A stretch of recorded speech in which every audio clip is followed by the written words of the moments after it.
Void shape, the shape of the void. Empty space has a shape. We have a 5x5 grid in which we put a level pack.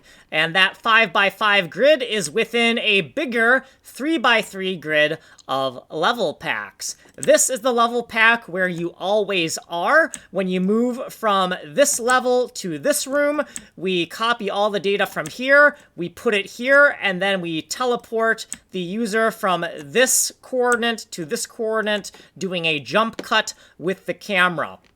We need to figure out how much addressing space we have.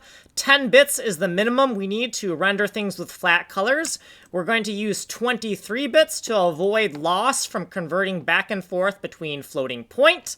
And CDUM is the discrete units in the DUM. CDUT is the discrete units in a tile. There are other notes, but we simply do not have time. If you want to see it in more detail, you can go to this playlist here.